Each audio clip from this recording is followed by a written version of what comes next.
Welcome to Nerd Hurdles. The podcast that helps you overcome your geek prejudices.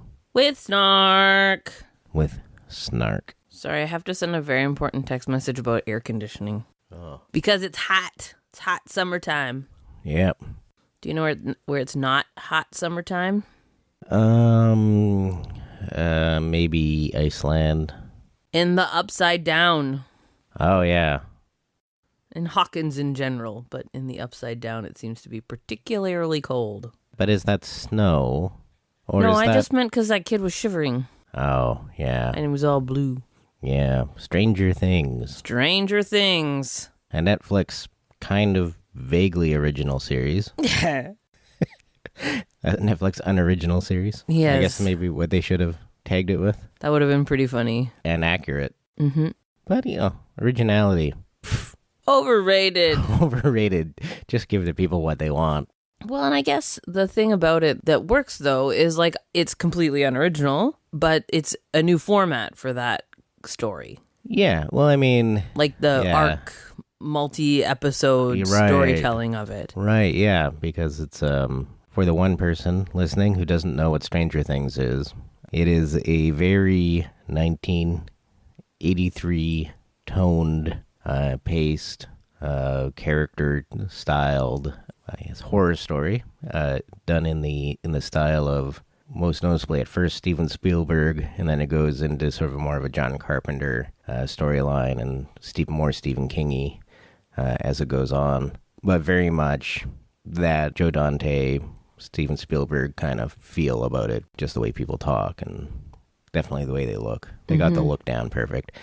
And yeah, the unoriginality is that when you're watching it, you're like, oh, this is literally that scene from E.T. This is... Literally that scene from Stand By Me. Yeah, literally, or so very close to Poltergeist or Firestarter, or, it just goes on. It's like there's not a single original moment almost. Although there are, you just don't notice them. They don't hit you over the head the way that it's not even an homage. It's like literal plagiarism sometimes at points. So it's maybe not literal plagiarism, but enough to get, if it was screenwriting class, they would have got kicked out of college, I think. They would not have gotten kicked out of college. I also love, and this is clearly the Nerd Hurdles way, we loved this show. Yeah. We loved it a lot. I was surprised. I only like 87 to 93% loved it. That's very, very high. I know, it's very, oh my very... God, I love that you're like, I only liked it 93%. Because you know what 93% gets you? Not kicked out of college. Well, until you get caught. It's not cheating. It's not cheating. No, I'm not. And besides, so much time has passed. It's like, aren't those ideas all in the public domain? And you know what's unique? Copying something that was done 20 years ago instead of copying something that was done 2 years ago. Yeah. It's actually nice that it wasn't a reboot. Like they didn't, when the Duffer Brothers created the show and pitched it, they weren't like, we want to do a reboot of E.T. but as a series, or Close Encounters of the Third Time but as a series. The Third Time? Is that the last movie in the trilogy? That's right. Close Encounters of the Third Time. Or that's what they were going to call their reboot. Oh, maybe. Yeah. Yeah. Or any of these other, or Poltergeist. They did do a Poltergeist series, didn't they? And not them, but somebody recently, and nobody watched it. It seemed like nobody's talked about it. Or maybe it hasn't aired yet. I don't know. I feel like that was a while ago. Yeah. I don't know. I feel like somebody would have talked about it. But yeah, so... Nobody talks about anything except for Game of Thrones and things on Netflix. That's true. Like, there's not really anything that people are, like, watching on TV. Yeah. Yeah, like they announced that the Warriors series, and everybody got excited, and then everybody got to the point where it said it was going to air on Hulu. And they're like, well, I guess it's a moot point. No one's going to watch that. Hulu? What? Amazon makes shows too. Yeah. I saw a thing. Yeah. Being like, watch this shitty looking show on Amazon. Yeah, and I'm not sure if that's only in the States or not. Like, you can only buy MP3s off Amazon in the States. And maybe other countries, but not Canada. You can't do that in Canada. It's not part of the Canadian Amazon service. I don't want to do that anyway. Yeah, because we didn't get Kindle for a while either. It took a while for us to get Kindle even on Amazon. Isn't Kindle the one that everyone hates because you can only put stuff from Amazon on it? Yeah, and Amazon can just revoke stuff whenever, like if you buy a book and then it's no longer part of the Kindle library, they'll actually pull it off your Kindle next time you sync. What? Yeah. Why would anyone buy that? Are the e-readers free? No, I think the Kindle readers are actually pretty expensive. I think I need a Kobo. Because you know what I've realized about a Kobo is that one of my barriers to reading books is holding the book? Is holding the fucking book. Yeah. And they're light and they're small and you can hold them with one hand for sure and like turn pages with one hand. Yep. And when you want to switch books, you just have to... Yeah, you don't have to have a huge pile of books beside your bed. I like having a huge pile of books beside my bed. The Japanese even have a word for it. It means buying books and letting them pile up unread. The word dates back to the very beginning of modern Japan, the Meiji era, 1868 to 1912, and has its origins in a pun, tsundoku, which literally means reading pile. I'm not judging you for that. I'm judging myself because you seem to actually go through your pile of books. I'm pretty methodical about it. My pile of books just sits there with bookmarks sticking out of it. I know, because you have that awesome J.K. Rowling book. Ugh, I know. Which is Casual Vacancy, which is a big heavy book, and you won't read it because it's a big heavy book. And I'm like, you have to read this because it's so well written. And it's too bad you couldn't write Harry Potter this well. You know what? When I get my Kobo, yeah, I'll get it from the library. Yeah, fair enough. That's the other thing. You can get all these books from the library. Yeah. Without going anywhere. Without going to the library, they just appear on your reader. Yeah. Yeah. It's kind of like Netflix. Stranger Things. But for books. Have happened than that, but it's still pretty strange. That's a weird title for the show, Stranger Things. Well, I think it was so that they could use the Needful Things logo, like font in the logo, and have it be like an extra echo. I don't like the kerning in the logo. I don't like how the G is like weirdly squished. Yeah. And then has like a straight line. I like it in the sense that it is like shitty 80s typography. I mean, it kind of works. I don't really care. I just wanted to say that I knew what kerning was. Yeah, so the intro, everybody seems to love the intro. What's in the intro? It's just like red blobs with people's names on it. Yeah, it's the logo with people's names, but everybody likes the John Carpenter-esque synth music. I don't know, it's weird.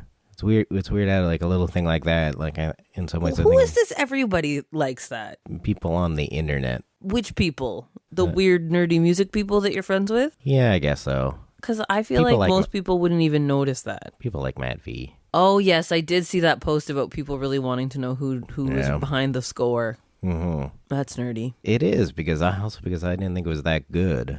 Like, I really like that style of synth music. Curmudgeon. I don't know. It was sort of, I mean, it's really well done, but it was sort of like, it's sort of a weird thing for that kind of John Carpenter theme music sound, because for years, people talked about how a movie would be really good, too bad about the music that ruins it. And now, whenever a movie has music like that, they're like, it's amazing. They really nailed that 80s music aesthetic.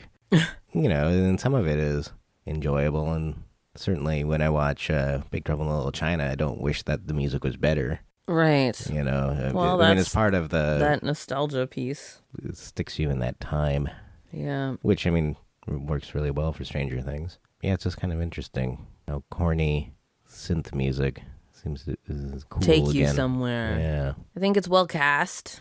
Very well cast. There wasn't really anybody that I was like, oh, except for Matthew Modine, which you were mentioning. Oh my God, he's so boring, but he's hardly in it, so it doesn't really matter. Yeah, although I just read a thing, because when I was looking up the IMDb, the second search suggestion was Stranger Things Season 2, so I clicked on that, and it said, Matthew Modine says there'll definitely be a second season. And I was like, what, he's going to be in it? Spoiler alert! It doesn't well, appear you don't he's going to be in it. really know what's happened with him. Nah, I mean, you assume that you hope. You kind of hope. You're like, oh, good, thank God. The weirdest thing about Matthew Modine's really boring portrayal as the evil, not anywhere as nice as the Peter Coyote evil scientist in E.T. He's a guy that you can like relate to by the end. I've maybe seen E.T. once. Okay. And not like in one sitting. Right. I don't even, like, I know they go in plastic tents. Yeah. Well, he's in the plastic tent. He's like, I've been waiting my whole life for this when he's talking to Elliot, and they have that little humanizing dialogue where he's not just the evil hazmat suit scientist guy. Don't remember that. Yeah. Whereas Matthew Modine's the white-haired, not quite doing an accent, but sometimes it seems like he's doing crazy German scientist accent. No, it does not. I don't know. Just feel like he should have that accent based on how he looks. Yeah, or it would make the character more interesting. I don't know if they just didn't give him enough backstory or enough anything, but like his motivations, just you're like, why? It just, he seems driven, but inexplicably driven. Which I think is fine if you have like somebody like, if Ray Fiennes was playing it, he would just seem batshit crazy and intense, and you'd just be like buying it, the same way what he brought to this character in Bruges or Voldemort. I guess he just didn't take it like crazy enough. When he would be like crazy, but then he would like, they do this a little bit. He's sort of like crazy and intense, but then he's like, look, I'm being so nice. If there was greater distance between that, or it was more like a Jekyll and Hyde kind of thing, that would have given it something more than just being like really nice to somebody, and you'll be like, well, but this isn't like creepy. You're just trying to be manipulative, and it's obvious and pathetic. Yeah. And not working. Yeah. He also didn't have there's nothing sinister about him. He was just, other than having white hair, which isn't that sinister in itself. Well, nothing sinister and nothing like charismatic either. Yeah. Like it was just... Which is always Matthew Modine's problem. Like when he was a young man in movies, he was never really the star. He was always kind of the second kind of guy in the crew kind of thing. Well, that's fine. Everybody needs that guy, but like... Yeah. I don't know. I guess in defense of Stranger Things, they needed some people with famous names. Yeah. And they were like, oh, sweet, we got Matthew Modine. Yeah. But really, maybe they got him before they got Winona Ryder. And they were like, oh man, we got Winona Ryder. We don't fucking need Matthew Modine anymore. Right. Winona Ryder was great. I wish she'd had a little bit more to do. Other than be crazy? Yeah. Yeah. She went from like slightly scattered mom to batshit crazy in like probably the first episode. Yeah, she kind of only got one note to work with. Mm-hmm. She played that note very clearly. Yeah, I don't know if it was acting. That's not nice to say. Or it was method acting. Like she just had to put herself back into time. In her shoplifting days? Yeah, to when she was a girl interrupted. That's unfair. I think she was doing good acting. No, she was very much. And I would say for the most part watching this show, other than anytime Matthew Modine was on the screen, very rarely was I like, oh, look, they're doing some acting. Right, yeah. Which I find myself saying more and more frequently when we watch Scandal. Oh, yeah, Scandal. They're doing some acting. People might be, after our last episode, surprised that we're actually continuing a Scandal. Well, we're not currently. Well, we got sidetracked by Stranger Things. Yeah. Easily sidetracked, I felt. I like how when you're talking about the show Stranger Things, you're like, Stranger Things. But if you were just saying that in a sentence, we got sidetracked by Stranger Things. But we're like, we got sidetracked by Stranger Things. Yeah, season 3 of Scandal was pretty bad. I don't want to talk about it. I just wanted to say they have bad acting. Oh, I just wanted to mention that in season 4, it did finally get as batshit crazy as I was hoping it would. Well, all right. Yeah. Yeah, no, I thought the kids are my favorites. Well, no, Barb's my favorite. Yeah. Well, you identified with Barb. Yeah, I totally identify with Barb. I have lived that life. Other than being kidnapped and eaten by a monster. I haven't lived that life yet. Yeah. But you're saying like that you experienced that night. That night, I definitely did. Went over to this guy's house with 2 of my friends, and his friend was there. And my 2 friends went off and had alone time with these fellas. And I wandered around the house trying to occupy myself. I counted the bathrooms. There were 7. What else did I count? Oh, I don't know. Just wandered around a lot. It was a big house. You looked at the books or something, you said? Well, I went into this bedroom. I don't know whose bedroom it was. It was a kid's room, like a teenager, I guess. And the carpet was, for some reason, just like, it looked like waves in the ocean. Like it was all bunched up. Like there'd been some kind of like an earthquake or something. It was like crazily bunched up. Anyway, there was a bookshelf in there and a couch, I guess. I read The Wonderful Story of Henry Sugar. Oh. And then till my one friend came upstairs and was like, we have to go. And I was like, okay, what about our other friend? I guess she's sleeping. So we left her there. And then I get in the car and my friend's like, he gooed on me. I was like, what? I don't know if that's how no, wait, maybe she didn't say that. That was what the guy said to his friend later, we found out. I gooed on her, man. Because she was wearing a different shirt. And I was like, okay, well, let's go. Good. I don't know. I don't think I've ever heard that euphemism before. I gooed on her, man. I gooed on her. For some reason, I'm picturing like Bill Paxton saying that. Yeah. I gooed on her, man. I gooed on her. Oh my God. That would have made the night better if Bill Paxton had run out of the basement screaming, I gooed on her. Oh, Jesus. Yeah, no, that was terrible. Because, I mean, once it was over, it was fine. But like, right. Just that wandering, yeah. In the interim, you're like, I don't know how long this is going to go on for. I don't want to be here anymore. I'm going to sit in the pool and bleed into it and get killed. Yeah. And then my one friend, the next day or another time, I was like, yeah, no one was around. It was boring. She was like, oh, you should have come and got us. Yeah, right. That's what I'm going to do. I'm like, excuse me. Are you having naked time in there? Excuse me. Let's hang out. Yeah. Yeah, that's awkward. Back to Stranger Things. Yep. You know what I thought was funny? You know the mom of Mike and Nancy? Yeah. How she was always going up to them being like, you can talk to me about anything. Mm-hmm. You can talk to me about this. Yeah. So you can't just say shit like that. Yeah. And not like live like that and expect it to work out. Like, I feel like on TV or whatever, you always see people saying, if you need someone to talk to, you can talk to me. But like saying that doesn't make you someone that someone's going to talk to. No, not when you're just like yelling at them mildly or anything. all the time. Like as a teacher, sometimes you want, if kids need someone to talk to, you want them to feel like there's adults in the building that they can talk to. Right. But like, I don't say that to kids. Like, it's so creepy. It's creepy. Yeah. But kids will come and talk to me. But we're never like, do you need to talk?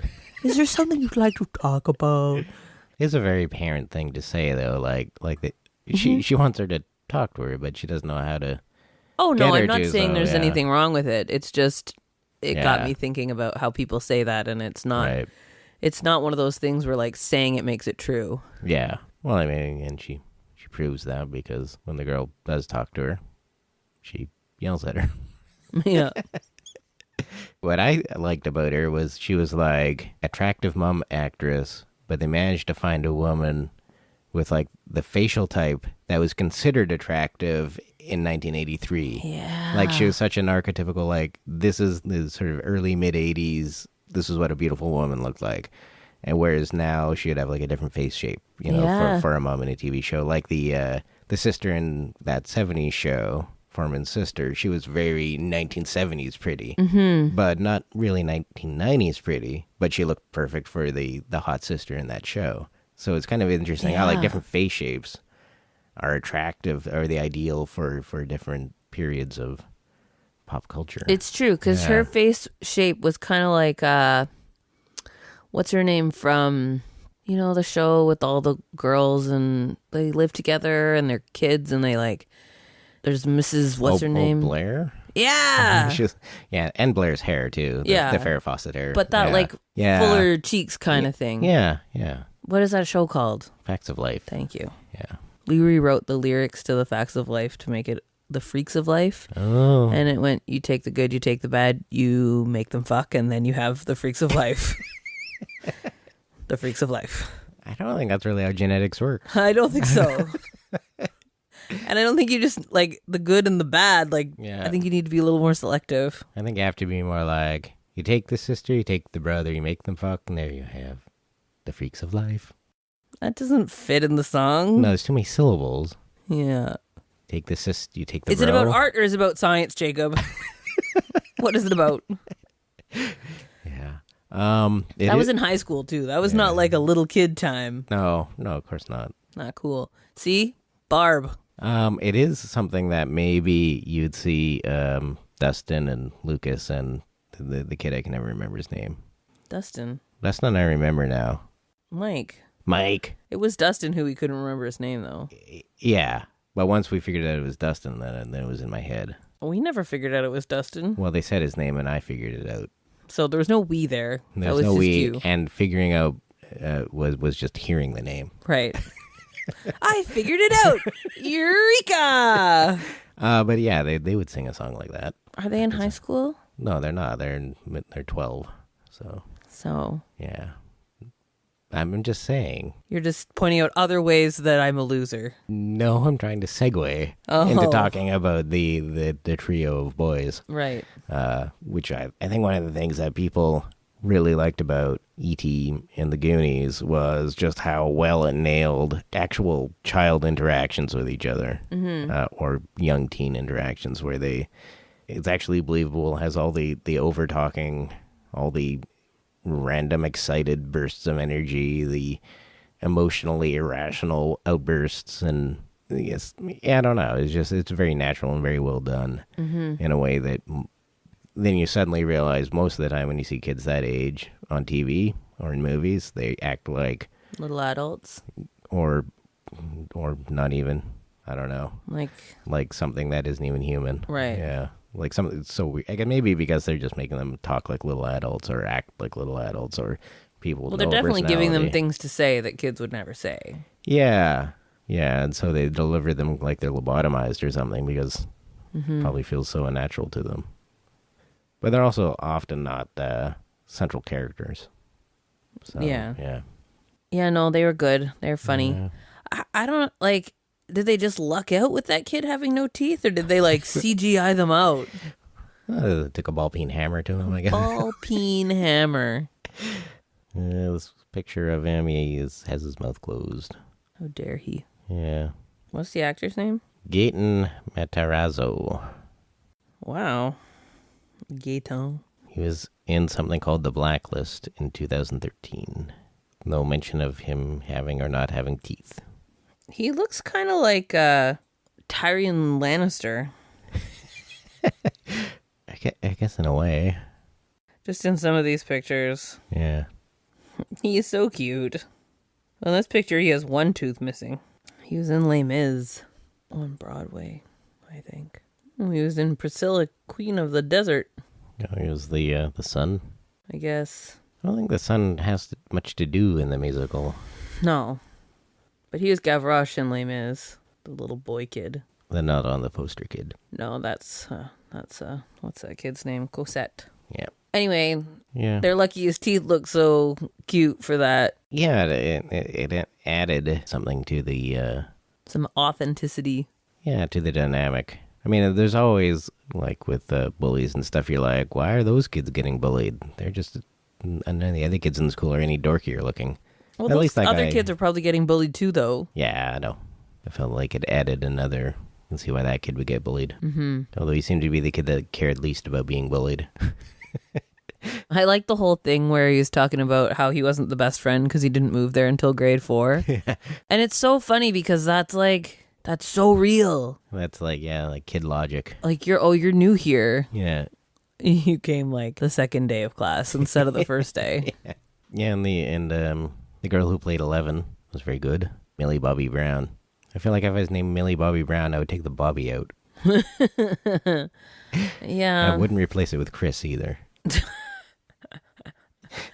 No, you probably wouldn't. Maybe there's a famous Millie Brown that they had to differentiate her from. Maybe. Maybe.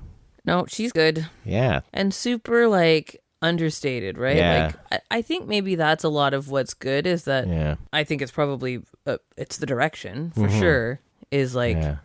keeping these kids understated. Keeping them from doing acting. Uh-huh. Well, and of course she has to be very understated, but also intense. Yeah. Like, she's really good at the subtle, wordless acting of just sitting there and not just looking comatose, but actually being in the scene. Yeah. Yeah. So everybody was good and understated. Mm-hmm. Matthew Modine was too understated. I don't even know. He wasn't too understated. He wasn't understated. He was like just trying to do something that wasn't working. Yeah. I wish that there was more diversity in the cast. Yeah. It would be good. It was a small American town. It was probably about as diverse as that town would be. I don't know. I understand what you're saying, but like it's in Indiana. So what? No, I mean, I understand what you're saying as well. Yeah. I mean, I get it. Like, I could come up with all kinds of reasons why the cast wasn't more diverse than it is, but like, I think it's irresponsible. Yeah, they could have said it more in a town more south and easily been like, it seems completely natural that half the population is black. Well, but also, I mean, it doesn't just need to be black people. There was the one wordless Asian girlfriend of the teacher. Oh, yeah. I'm scared of this movie. Like, the reason we think that those towns are so white is because of privilege and because of racism. Like, there are people of color living all over the place. I think more now than in 1983, probably. I don't know, because I grew up in a town like that. There was one black kid. Yeah. There's a few First Nations kids. And not until I went to high school was there any Asian kids. You know, so, when we go out and when we leave Toronto and go to a place like Stratford. It's true, there's white people. It was like, I mean, there's a lot of like tourists. All the tourists are white as well. I guess the thing is, okay, so you're telling this story that's a white story. Yeah. Where are you telling the stories that are not the white stories then? Yeah. That's not happening to the same degree, right? Like, if you like looked at all the Netflix original series. Yeah. Just not to say that Netflix is guilty. Yeah. But, just as a sample. Mm-hmm. I think actually Netflix in a lot of ways probably does a better job than network television. Maybe. I'm trying to remember which series are actually Netflix series. I don't know. Orange is the New Black, which is sort of unfortunate. I've only watched the first season, I think. Right. I've definitely heard people sort of refer to it as like, oh, what did they say? Like, sort like exploitative and like turning these stories of racialized people in prisons into like torture porn kind of, but like it's like tragedy porn or something like that. Yeah, I've seen it referred to in those terms. Yeah, and sort of it's true. I mean, either you don't do a show about prisons at all. Well, I think anything you do, right, you're going to have people on both sides. Like, I'm sure there are also people that say it's important that the story of racialized women in prisons in America needs to be told. Right. It's unfortunate that the two main characters in that show are white women. So are the women of color there, to have their stories told or to like add color to the white lady's main story? Right. Haha, color. Right. Stranger Things is a white story.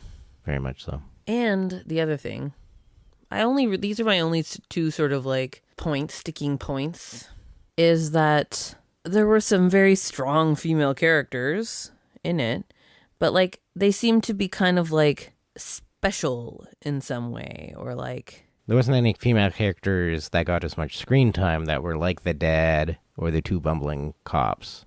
Yeah. Or even Dustin and Lucas. Yeah, because there was like the librarian who is, in half a scene in one episode.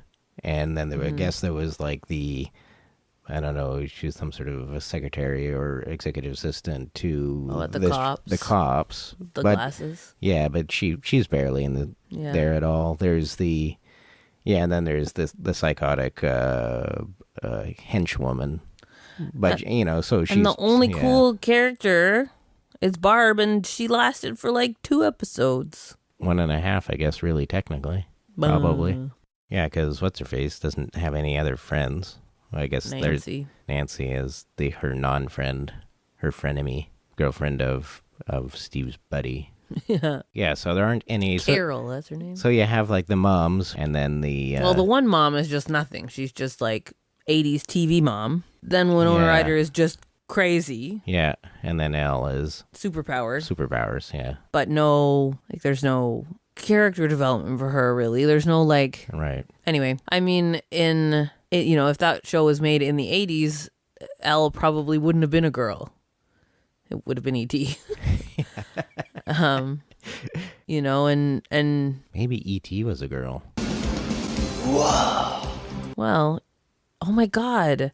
They put E.T. in the same dress as they put Elle in. Yeah. I didn't realize that at the time. I knew it was like it was picking something in my brain. Yeah, and the wig. Yeah. Oh, that's funny. And I felt like whenever they do stuff like that, it was like distracting.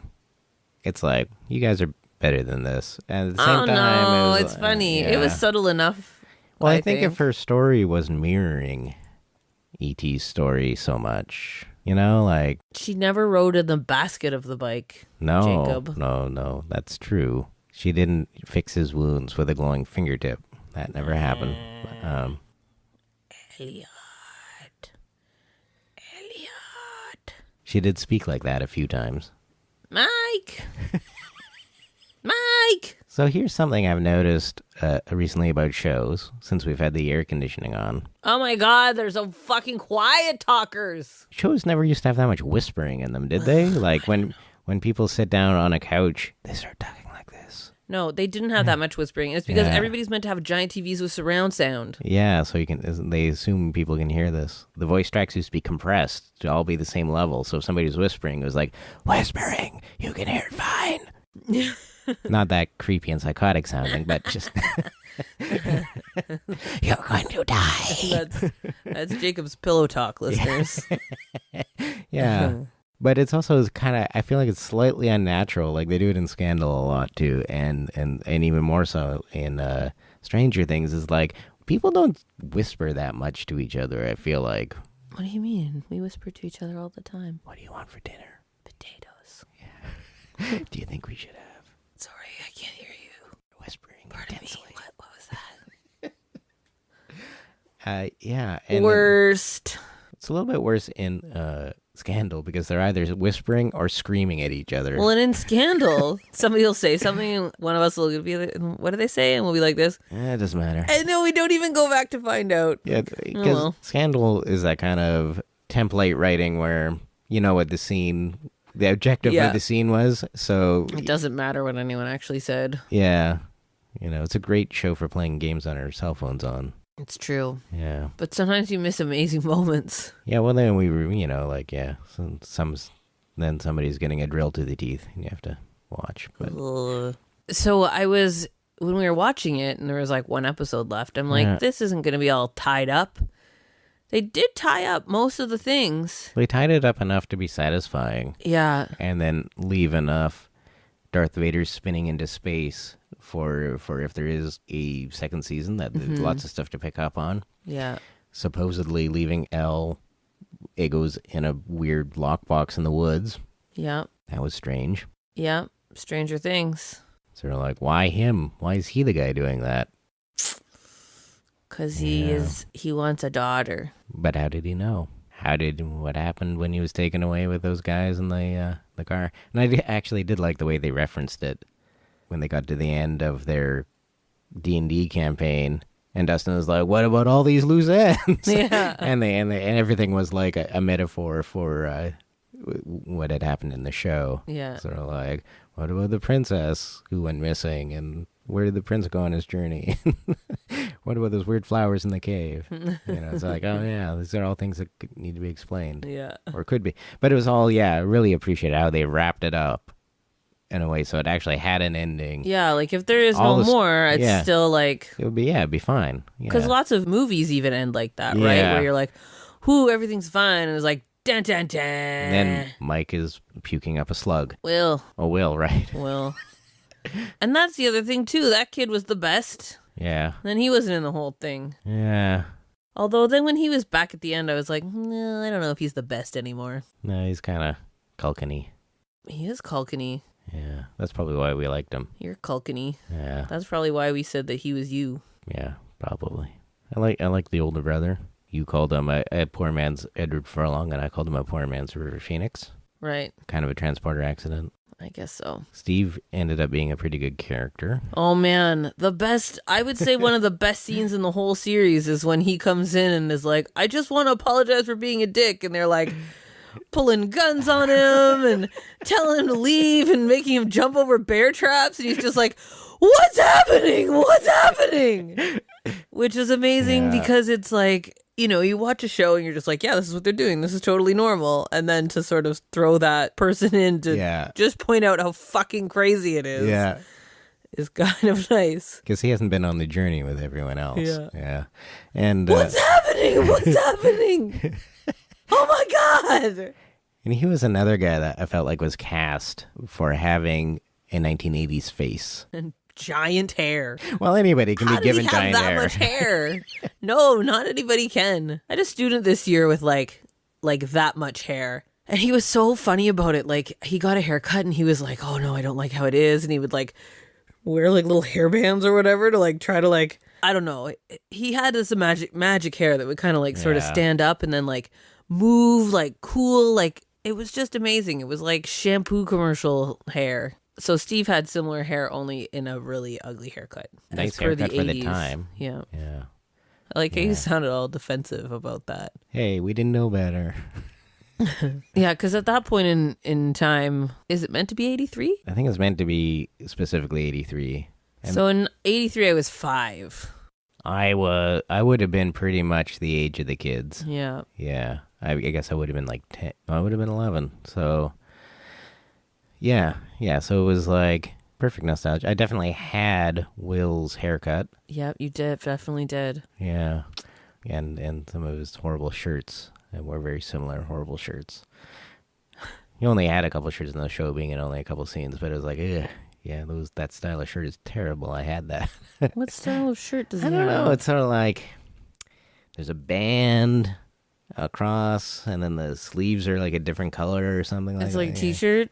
Like a long sleeve t-shirt? Yeah. Okay, yeah. Or maybe it goes on the angle. Oh yeah, didn't you have one like that was like a sweatshirt kind of a thing that like looked like a Star Trek shirt kind of? Oh no, that wasn't until later. Oh. That was that was like that was more like 86. That was way later. That was like 3 years later. That's big in kid time. Yeah, it's big in kid time. I had one that was, anyways, in that style that my mom made me. That was in two-tone brown velour. Ooh, was it like a tan and brown, or like dark brown, light brown? I think maybe it had tan panels on the side or something. But yeah, it was like I liked it at the time. I guess I like the feel of velour. I probably picked out the fabric. I don't know. I like the feel of velour. Velour by Jacob. I like the feel. You probably didn't notice, but I was very appreciative that they kept all the music in time. Well, I kept almost asking you a bunch of times if it was the right time for the music. Yeah. And then I was like, he would say if it wasn't, so I'm just going to assume that it is. Yeah. I like that you started that off with, you probably wouldn't notice. Like, wow, this sure is nerd hurdles. Yeah. I feel like Sunglasses at Night might have been a year too soon, too new. Might have been 84, but it also might have been 83. I'm assuming it's set in 83. I don't know why I got 83.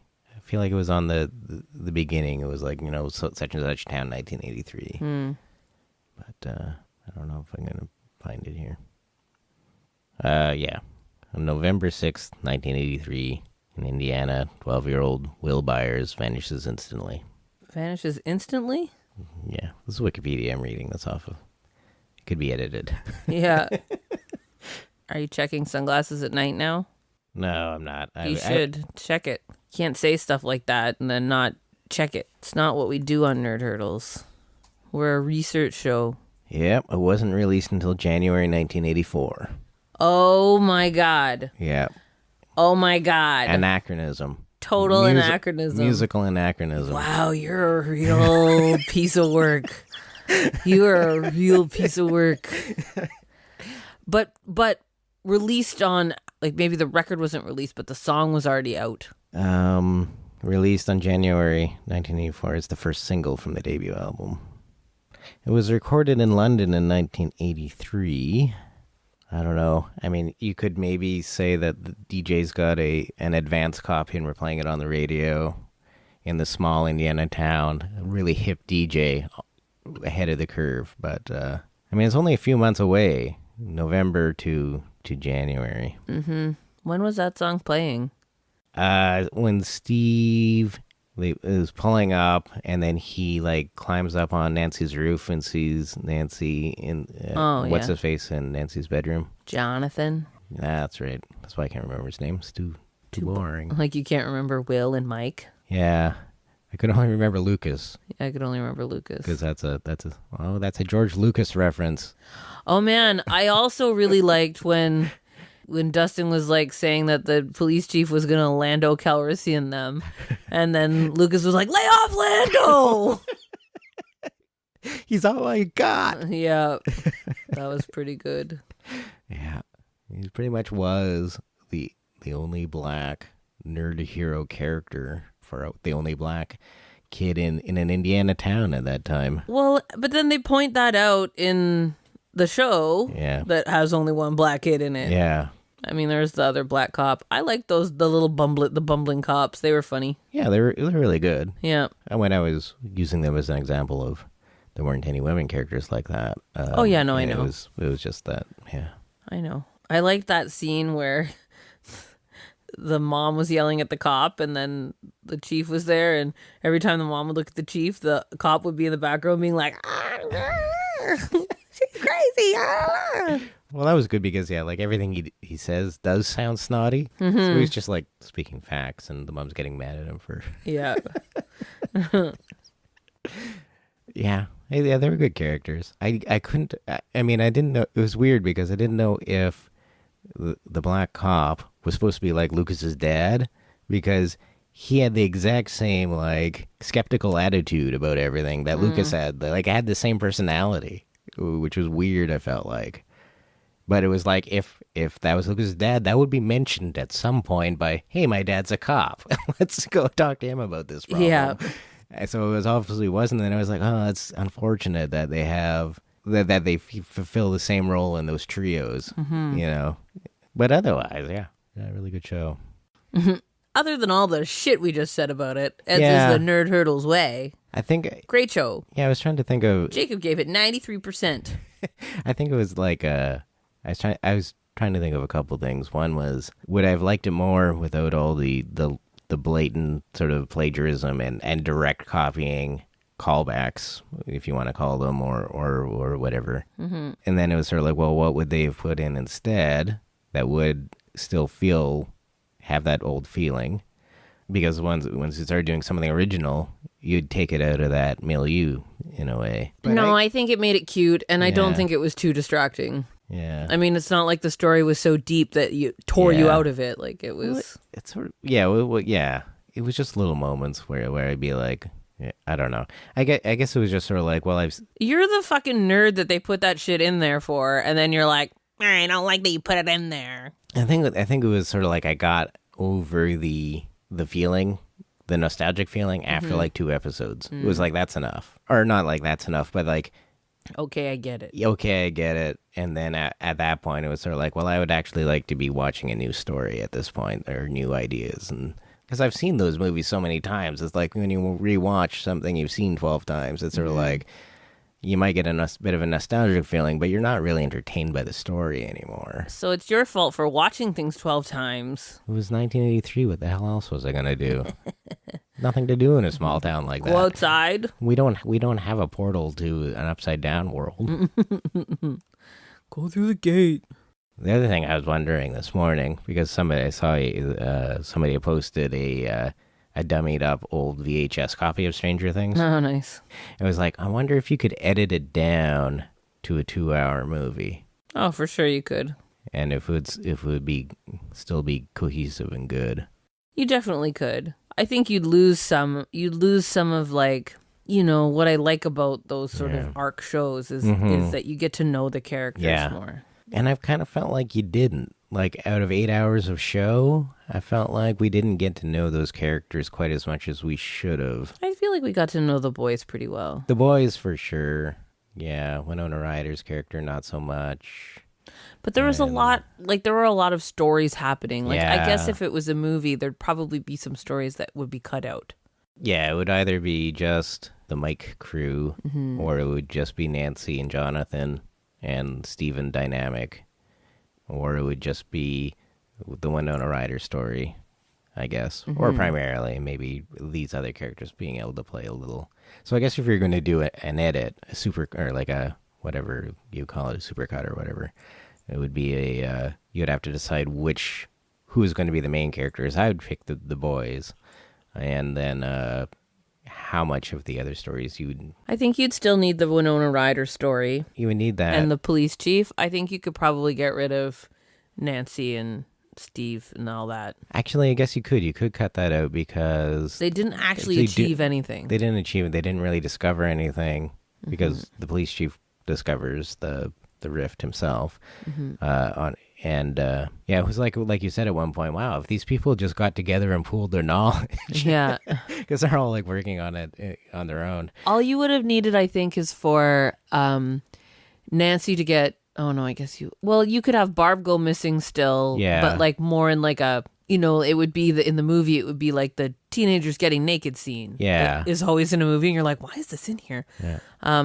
And then she could get interviewed by the police and say about the thing with no face. Yeah, she could. And then the cop would know. A more peripheral thing, yeah. Yeah, you wouldn't need it. And you could take Jonathan out entirely. Yeah. And I think that would almost make Winona Ryder's situation more, if Will was her only kid. Yeah. But it'd be sad because you wouldn't have that moment where Steve's like, what's happening?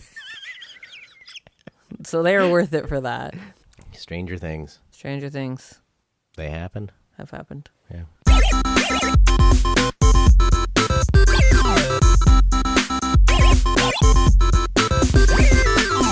Nerd hurdles. Here's a further appeal for you. I need supporters for this website. This simplysyndicated.com thing, this podcast network you've been listening to. We don't have ads, you see, but it takes money to run this and keep me willing to do it and all that kind of stuff. Because I have to buy food and shit, in that order. So I need you to go to simplysyndicated.com/everything and sign up to support us with just £6 a month, which is incredible. We appreciate it so much. It's awesome, you guys that already do it, and we, need every little bit we can get to help us out. So if you go there, simplysyndicated.com/everything, it's £6 a month to support us, and you get simply everything in return, which is our entire back catalogue of sort of 11 years worth of shows and exclusive content. Alternatively, we've got a Patreon, which is patreon.com/simplysyndicated. That's a $3 a month support donation, and I've been posting some exclusive content on there as well. So that's might be more up your alley. Or failing that, we actually just have a PayPal button where you can use a little tip, throw something in the jar, so to speak, and you'll find the link to that at the bottom of simplysyndicated.com. Right at the bottom. Scroll down. It's there. You got there.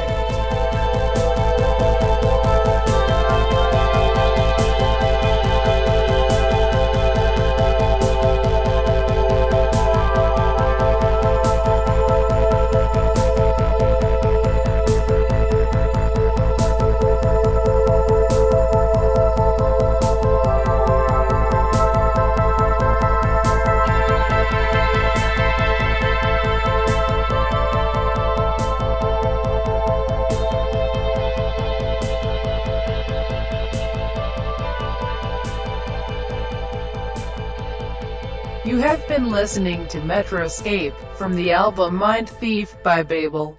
Available on Bandcamp.